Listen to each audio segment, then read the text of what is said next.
Botando o Castlevania Forró de lado, eu quero muito reagir ao vídeo do Rafa aqui do Qualquer Coisa, tá? Sou muito fã do trabalho dele, já falei isso muitas vezes aqui. Pago o botei a velocidade 1.25 aqui só pra dar uma aceleradinha, o vídeo dele tem 20 minutos. Queria muito ter reagido a um outro de Yu-Gi-Oh! Que ele tem, mas é muito longo. Esse aqui é de Digimon, né? É como a ficção científica dos anos 80 mudou o Digimon para sempre, né? Não sei qual é o intuito dele, né? Mas geralmente, gente... até o Yu-Gi-Oh! Que a galera tão gosta, ele é impactado muito pela egiptomania, né? Que rolava ali no começo dos anos 90 e tal. Que você tem várias obras ali referentes a isso. Tem outras séries animadas, você tem muitas notícias, você tem os filmes da Múmia que impactaram a cultura, entendeu? E aquele negócio, né? Quando o negócio estoura, cria-se várias coisas secundárias ali, né? Tem até o El Chan, né? Que tem a música lá do Egito, né? Então, vamos ver esse vídeo aqui do Rafa aqui. E eu espero que seja um vídeo muito bom, porque sempre é um vídeo muito bom o vídeo dele, né? Vambora.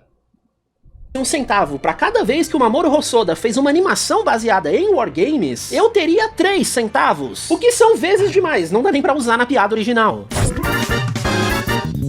Às vezes eu me surpreendo como certos assuntos ainda não apareceram aqui pelo YouTube. Eu acho meio absurdo não ter um videozinho sequer, especialmente vindo da galera que fala de Digimon, abordando a influência absurda que o filme Wargames, de 1983, teve no universo de Digimon e na carreira do Mamoru Hosoda. O máximo que a gente vê por aí é como Summer Wars, o filme dele de 2009, é praticamente um remake de Bokura no Wargame, o filme dele de 99. Mas tanto o Hosoda quanto a própria franquia Digimon passaram 2 décadas tentando recriar o ápice do filme de 83. E aí, como a cada década a tecnologia dava um salto absurdo, é legal ver como a mensagem de Oi! Deixa aí... Tá. Obrigado. Tá bom, obrigado. Vamos lá.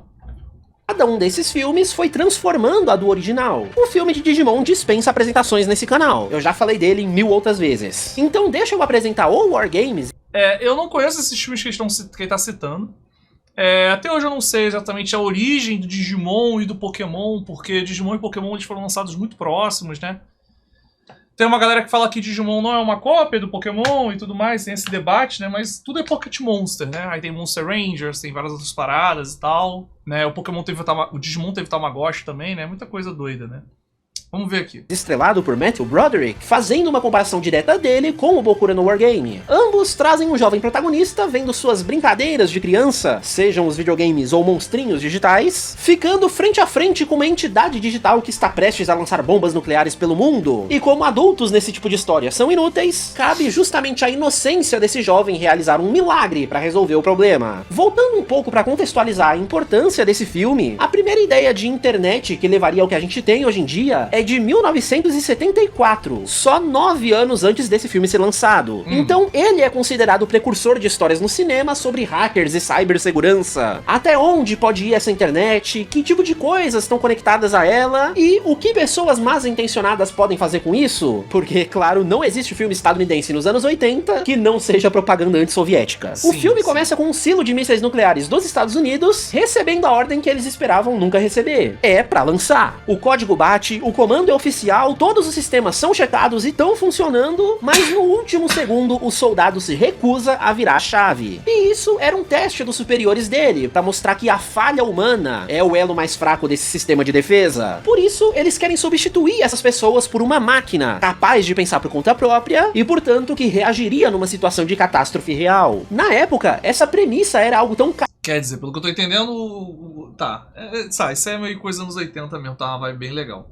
Eu imaginava que o vídeo ia seguir por outro caminho, né? Mas ele tá usando a base do filme. Interessante. Essa é a coisa, né? Aquele negócio de... Você tem o homem ali, né? Ele quer que a missão seja cumprida a todo custo, né? E o cara ali não quis fazer porque sabia que ia dar merda, né? Caricato que muitos estúdios recusaram o roteiro. Como assim sistemas cruciais da nossa infraestrutura seriam entregues nas mãos de computadores? Que loucura! É aí... Essa frase dá pra levar pra uma outra parada. Como assim vai estar na mão do computador a decisão, né? Sabe uma coisa muito bizarra? Eu cresci ouvindo falar que eu não deveria aceitar carona de estranhos. Ponto. Né? E tinha muitos sequestros que eram assim, sabe?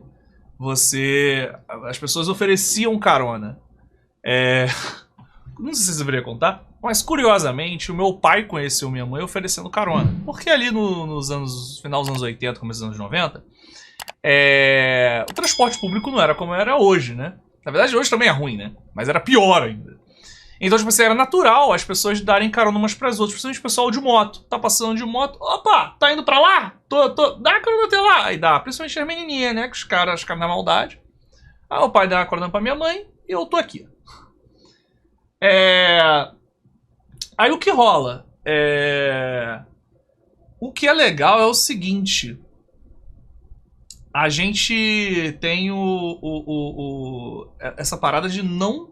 né, eu cresci sem... não assento carona, porque provavelmente deve ter dado muita merda ao longo da história com essas paradas, tá ligado? Só que hoje em dia a gente tem o Uber, mano. A gente entra no carro do Uber de uma pessoa que a gente nunca nem viu. A gente dá boa noite, boa tarde, bom dia pro motorista do Uber e nem lembra o rosto dele mais, sabe? É bem bizarro, tá? Ai, ai.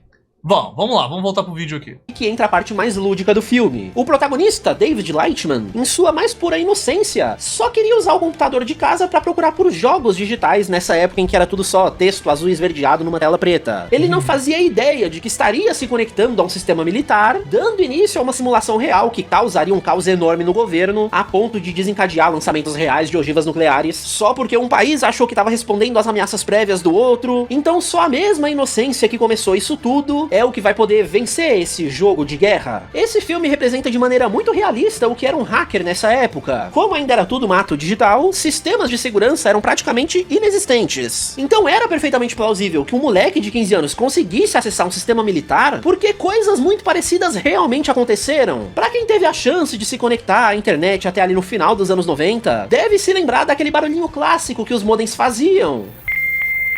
Esse barulho é muito maneiro. Esse som era um conjunto de frequências sonoras muito bem definido, transmitidos até a operadora pra te autenticar, falando que, ok, suas contas estão pagas, você tá tentando se conectar de tal país a tal servidor da internet. Só que aí mora o problema. Se o sistema era todinho... Isso aí não é só final dos anos 90 não, cara. Eu escutei isso aí até 2005, mais ou menos, eu acho, 6, 7 talvez. Baseado em sons, porque reaproveitava as linhas telefônicas, se você pudesse reproduzir os mesmos barulhos perfeitamente, a operadora não tinha como distinguir a validade disso. Aí entra a história real. Nos Estados Unidos, por puro acaso, um apito dado como brinde no serial Captain Crunch soava exatamente na frequência usada pelos sistemas de telefonia deles. E isso foi usado por ninguém menos do que Steve Jobs para falsear uma ligação com o Vaticano, trollando o Papa pedindo uma bênção diretamente dele. Então é bem realista quando o filme mostra o David literalmente usando o telefone dele pra discar vários números aleatórios nessa pré-internet, esperando encontrar os servidores de empresas que faziam jogos, pra aí, quem sabe, ele poder jogar algum lançamento antes da hora. E essa ideia de um brinquedo virar uma ferramenta de hacking... Tinha um trabalho muito analógico pra hackear as coisas, né, cara? É o que fundamenta Digimon como a gente conheceu. Nos primórdios da franquia, esses bichinhos virtuais ainda nem eram divididos entre os tipos dados, vírus e vacina. Isso foi algo secundário, baseado no uso que davam pra eles. Os vilões das primeiras histórias eram hackers que usavam os monstrinhos digitais pra quebrar firewall, invadir um sistema, e aí por isso eram tratados como um vírus de computador, por consequência fazendo dos Digimons dos heróis uma vacina pra esse problema. Só com o eventual amadurecimento da franquia é que isso acabou virando pedra, papel, tesoura básico usado em todas as outras mídias. Essa ideia original demorou bastante pra reaparecer, sendo o foco praticamente só lá em Cyber Sleuth, quando mais uma vez os Digimons foram apresentados como programas de computador que você, enquanto hacker, poderia usar pra cumprir as missões lá dentro da história. Só que olha que conveniente, o anime atual Digimon Beat Break finalmente tá trazendo essa mesma ideia também pra séries de TV. Esse anime, se eu não me engano, é um anime de Digimon que ele é mais adultinho, não é? Nessa parada? Entendeu? Que é o que a maior parte do público tem mais contato. Então essa série já valeu a pena só por resgatar uma das visões de mundo mais interessantes de Digimon. Mas alguns de vocês devem estar pensando: ah tá, que um japonês do outro lado do mundo assistiu esse filme aleatório aí e deixou isso influenciar Digimon? Então, esse filme é um pouquinho mais importante do que ele parece. Foi por causa dele que o presidente Ronald Reagan passou a primeira lei no mundo que tocava especificamente no assunto de cyberhacking. Cenas desse filme foram exibidas nas reuniões do do Congresso norte-americano para ilustrar o que poderia acontecer se mudanças não fossem feitas. A gente tem que lembrar que nos anos 80, o boom do sci-fi no cinema foi uma grande propaganda por causa da Guerra Fria. Então faz muito sentido que um presidente leigo no assunto, mas preocupado com as consequências, só por precaução começasse a pensar nesses tipos de intervenções que poderiam atrapalhar os interesses digitais da nação. O que significa que durante a produção do filme de Digimon, já era ilegal pro Diaboromon ter ligado pra todos aqueles números, além de, claro, ter conseguido lançar os mísseis nucleares no clímax daquele filme, que é uma cópia direta do clímax do Wargames. A grande mensagem dessa história é que a única maneira de vencer uma guerra nuclear é não começando uma. O inventor da máquina insiste pros militares que eles só estão vendo mais uma simulação dela, porque esse protótipo de IA concluiu que uma das soluções para vencer uma guerra real seria fazer os militares norte-americanos atacarem primeiro, garantindo uma aniquilação total dos inimigos. Só que nessa situação, o inventor diz que eles não devem concordar com a solução mais lógica, mas sim com a solução mais humana. Acreditar que não agredir era uma solução para não gerar contra-agressões. E disso sai o Spark para a solução mágica do garoto. Como é que eles poderiam ter certeza de que esse é só mais um dos jogos da máquina? Alterando o número de jogadores para 0. É uma solução simples, inesperada e que só poderia ter surgido da inocência de um jovem que entende aquilo como um videogame, ao contrário dos militares mais velhos. Isso reforça ainda mais a ideia. Porque a saída do garoto é interessante, né? Ele define que são 0 jogadores. Se não tem jogador, não tem ameaça. Caraca, é interessante isso. De que pra ganhar um jogo de guerra nuclear, só se ninguém começar a jogar. E o que é o Omegamon, se não algo também criado pela inocência e esperança de milhares de crianças que acreditaram na parte do combate entre as criaturinhas digitais? O símbolo ômega também significa o final, o contrário do alfa que dá início às coisas. O Omegamon é a resposta 0 de Digimon ao mesmo problema levantado por Wargames em 83, especialmente porque ele também fugia completamente de qualquer solução lógica que Digimon podia ter apresentado. O nível Mega já era algo raríssimo na série, tendo só 2 dos 8 protagonistas atingindo esse estágio. Então, quem esperaria a fusão deles em algo além disso? Recontar o Wargames dentro da franquia foi algo que repercutiu em todos os filmes que Digimon fez nos anos seguintes. Tudo o que eles mais queriam era recriar esse ápice. No último filme de 02, a gente descobre que não só uma das cópias do Diaboromon conseguiu escapar, como ela também evoluiu ainda mais nessa era em que a tecnologia em si estava evoluindo também. Então qual a resposta dos escolhidos a isso? Mais um milagre. Quando o Omegamon é derrotado, mais disso surge um novo herdeiro desse simbolismo e poder, o Imperial Dramon em modo paladino. No primeiro filme de Tamers, literalmente botam o Omegamon de Adventure pra cruzar os diferentes... Mano, o Omegamon, ele é o bicho de canhão dos filmes do Digimon. Digimon, tipo assim, eu vi o 1, o 2, o Tamers, que é o 3, né? Eu chamo de 1, 2, 3, desculpa. O 3 eu não tinha gostado muito, mas achei. Tem umas paradas legais, tá ligado? Mas já não era, tipo assim, legal. Aí lembrando que acho que é no 4 que eles passam a se fundir e tal, aí fica uma coisa meio, entendeu? Mas tudo bem, vamos lá. Os universos da franquia, atrás de um último fragmento do Apocalimon que veio pra se instalar nos sistemas desse mundo, causando o mesmo tipo de caos tecnológico que o Diaboromon fez no primeiro. No filme de Frontier, o milagre se dá quando as crianças escolhidas da vez perderam pro vilão, forçando 2 dos originais guerreiros lendários a literalmente ressuscitar só pra resolver o problema. E foram logo os 2 indivíduos que deram origem às espécies Greymon e Garurumon. Mencionar Tri é até covardia, já que no exato mesmo universo, eles finalmente transformaram o Omegamon em um anjo. Então, mais milagroso do que isso, só quem consegue achar motivos pra gostar dessa porcaria. Por isso, é mais interessante voltar ao filme de Savers, série... Pô, qual é? O Omegamon é maneiro, mano, mas eu entendi aqui o cansaço de usar o cara pra resolver os bagulhos, tá ligado? Que já tinha resgatado o Agumon pra efeitos de nostalgia, porque ali rola um perigo muito mais simplificado dessa vez, mas que também atingiu a humanidade de maneira igualmente catastrófica. Porque aí, num tal de um reboot de Adventure em 2020, eles pegam esse exato mesmo de vilão de Savers, pra agora sim colocar ele no exato mesmo contexto do Diaboromon. E aí, como eu menciono no meu vídeo sobre essa temporada, você pode assistir ele se quiser mais detalhes, o surgimento do Omegamon por aqui foi o fechamento de todo esse ciclo da franquia. Eles quiseram usar esse grande momento simbólico de Digimon como uma escada, pra te prometer que se eles começaram dessa forma, era porque Digimon hoje em dia teria coisas muito mais legais pra te oferecer. Só que aí, né, eu tenho fortes opiniões sobre esse reboot.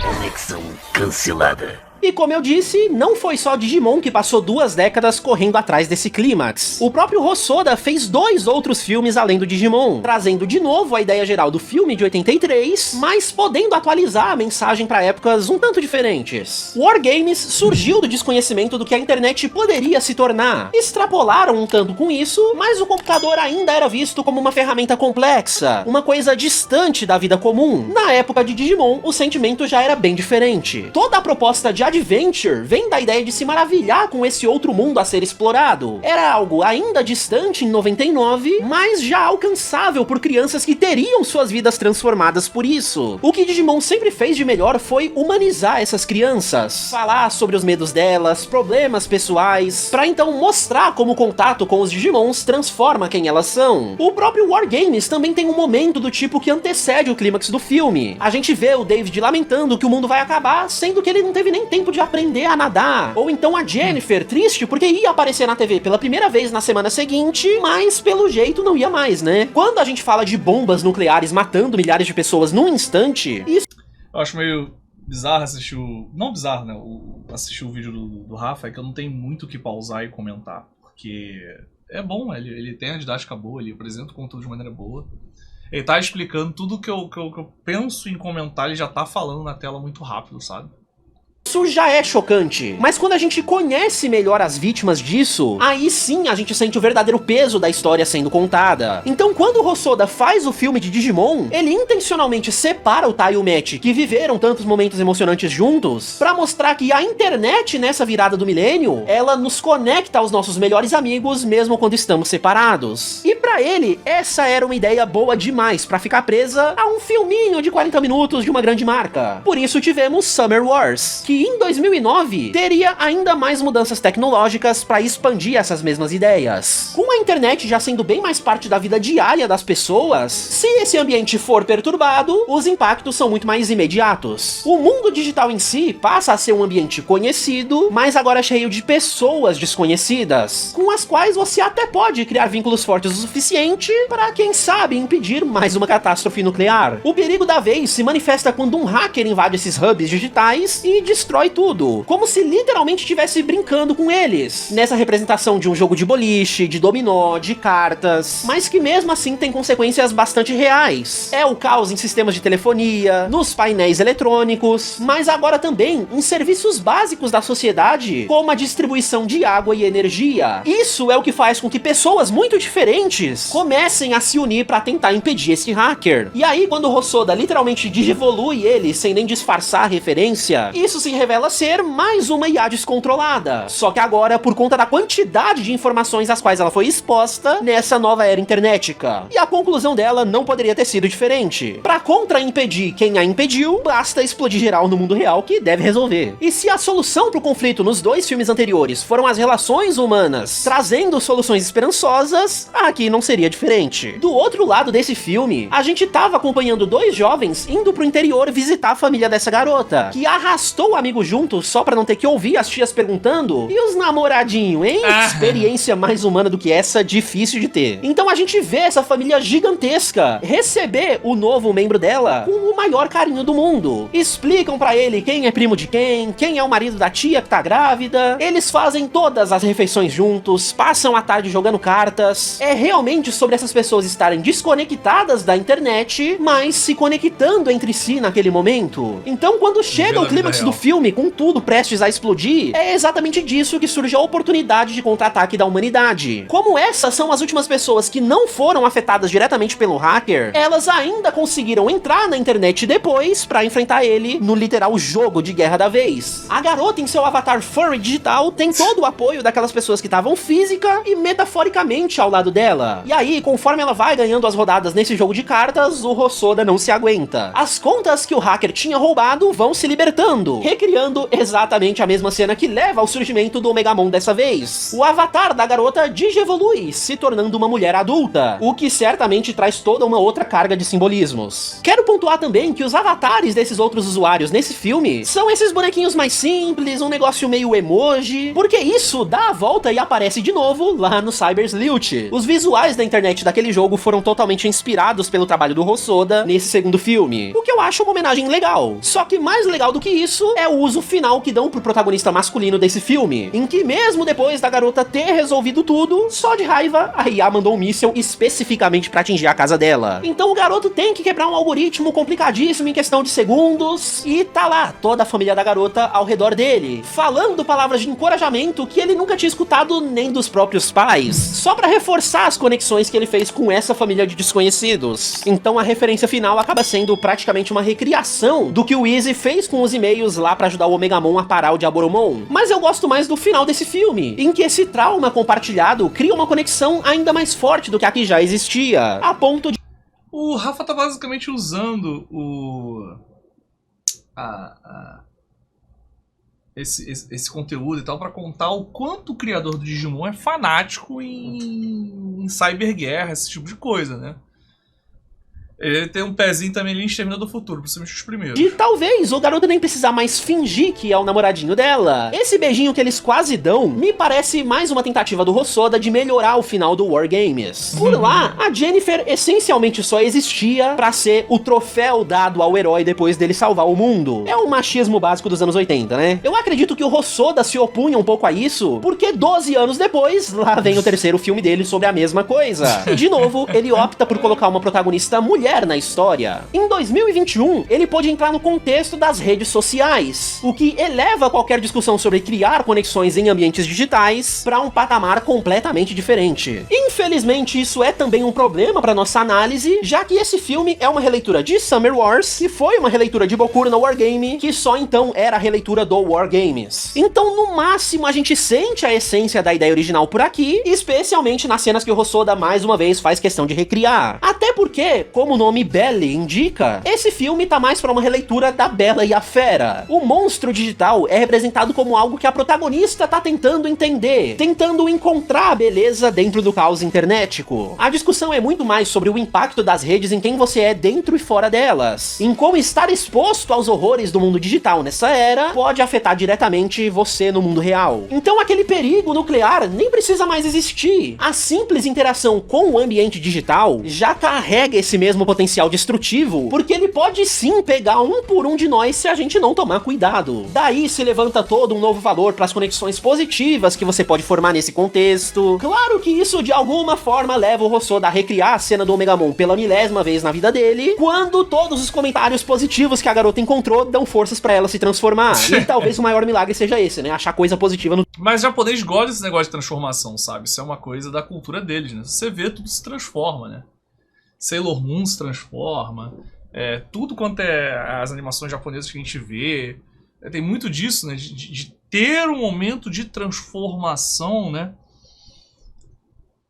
e eu gosto do Attack on Titan, que burla um pouquinho a ideia de, tipo assim, de que a gente tem que esperar, né, de que os personagens desses animes, essas séries, esses filmes sempre esperam um ou outro terminar a transformação, né, no Attack on Titan, o titã de ataque ataca o bicho no meio da transformação, e isso é legal, isso é legal. Twitter. Mas como esse filme é mais em referência a um filme da Disney, eu achei legal o Omegamon da vez ser musical. A garota se transforma quando ela abandona aquele visual de diva pra cantar na frente de todo mundo, mostrando pras pessoas quem ela é de verdade. Nisso dá até pra fazer uma comparação legal com o Summer Wars, já que em 2009 ainda fazia sentido a solução surgir da separação entre pessoa física e conta digital. Em 2021 o cenário muda. Você é a sua versão digital e vice-versa. É perfeitamente razoável que esse filme escolha trabalhar a ideia de terem tentado destruir um dos lados da garota e isso ter afetado diretamente o outro lado dela, ao mesmo tempo em que ela descobre ter a coragem que ela acreditaria ter só nessa persona internética. É quase como se elas fossem duas metades de um mesmo ser. Tá, parei. Não vou forçar o Omegamon em mais uma coisa. E tá aí algo que Digimon nunca vai poder dizer. Então é isso. Você saiu desse vídeo com a sugestão de pelo menos 3 filmes pra assistir que abordam essencialmente a mesma coisa, mas por caminhos cada vez mais diferentes. Então use isso como armadilha pra fazer seu amigo não cinéfilo ver um clássico, ou então pra levar seu amigo não otaku a ver anime, ou até não digifãs a assistir Digimon. O importante é fazer mau uso das suas conexões sociais internéticas, provando que ninguém aprendeu nada com esse vídeo, porque a internet não tá aqui pra construir nada, é só pra destruir mesmo. Entendi. Cara, os vídeos do Rafa sempre são muito bons. Esse vídeo especificamente, eu acredito que ele deu uma viajada legal, tá? Mas não no sentido negativo. Acho que ele quis pegar uma parada dele, que ele entende desse jeito, e colocar. Ele colocou como um filme de ficção científica dos anos 80 mudou o Digimon para sempre. Eu não sei se até o título é o mais adequado, porque na verdade ele bota ali que o autor do Digimon, que eu não conheço o nome, ele citou aqui algumas vezes, eu não me recordo, ele é um cara que gosta disso, né? Mesma coisa do Kazuki Takahashi, que ele é um cara que gosta de jogos, né? Então por isso que o Yu-Gi-Oh! Lá no começo é uma parada do rei dos jogos, tem a pluralidade de jogos. Depois disso ele trabalhou outros jogos, depois o próprio Rafa aborda isso no canal dele algumas vezes. E é isso, né, sabe? É uma coisa do criador, né? E claro, aquela obra, assim como outras obras também daquela época, devem ter influenciado sim, né? Na criação do Digimon, já não conheço tão a fundo para poder afirmar qualquer coisa. Sou fã, mas não sou aquele fã psicótico que tá ali na ponta, ali sabendo das paradas todas em primeira mão. Mas é bem legal, né? Ele vê ali que o criador tem uma parada sobre isso, de botar essa guerra cibernética, né? Que é um bagulho bem doido, né? Eu gostei do vídeo, mas como eu falei, o Rafa dessa vez foi um pouquinho longe. Mas eu também às vezes vou longe demais também com as coisas que eu gosto. Isso é legal, isso é legal. Isso é legal pra caramba, né? Inclusive a pessoa do Digimon aí, o pessoal da Bandai, tem que liberar o Digimon Elysium, né? Alison, acho que é assim o nome, né? Joguinho novo de card game dele está pra sair digital.